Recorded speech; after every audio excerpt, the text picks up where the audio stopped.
एक हरा भरा और खुशहाल जंगल था और उसका राजा शेर सिंह था। शेर सिंह का एक पुत्र था। वो उसका सुतेला बेटा था। सुतेला होने के बावजूद शेर सिंह उससे बहुत प्यार करता था। आप कुछ बोल क्यों नहीं रहे हो पिताजी? युवराज, महाराज बहुत ज्यादा जख्मी हो गए हैं, इसलिए वो कुछ नहीं बोलेंगे। कुछ भी कीजिए, लेकिन आप महाराज को बचाइए।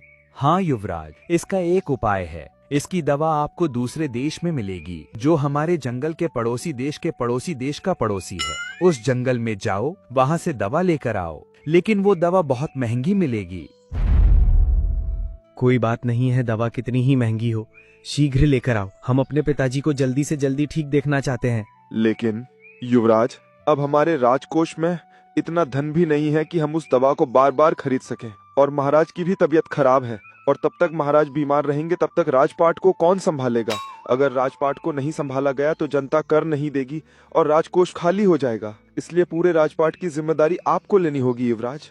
ठीक है महामंत्री, आप शीघ्र जाओ, राजपाट की जिम्मेदारी हम अपने कंधों पर ले लेंगे। लो युवराज, भोजन कर लो। अरे दासी, तू आज घास लेकर आई है, फल लेकर क्यों नहीं आई? और ये घास भी हमको साई घास नहीं लग रही है।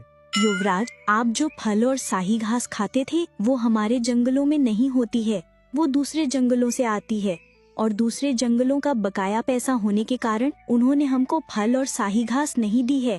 राजकोष पूरा खाली हो गया है, इसलिए आप शीघ्र राज को संभालो। अगर आप राजसभा में बैठते तो जंगल की जनता ठीक से कर देती और राजकोष खाली होने की नौबत नहीं आती। पूरा दिन राज्यसभा में बैठना असंभव है।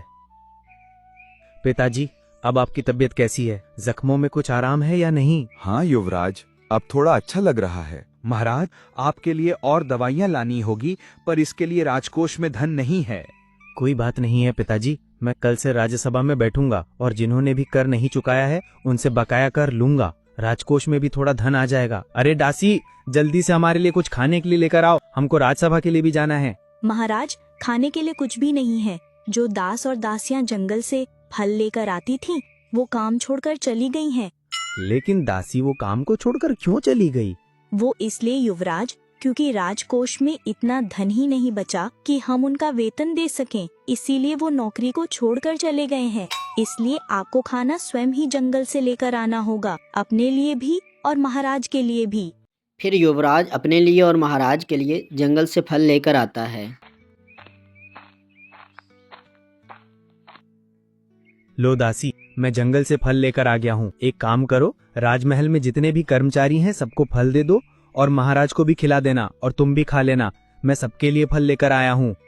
महाराज से लेकर कर्मचारियों तक सब ने युवराज के फलों को खाया।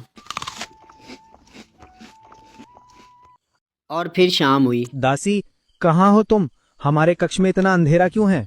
युवराज, आज से सिर्फ महाराज के ही कक्ष में दिया जलेगा, क्योंकि हमारे राजकोष में तेल खरीदने के लिए भी पैसे नहीं बचे।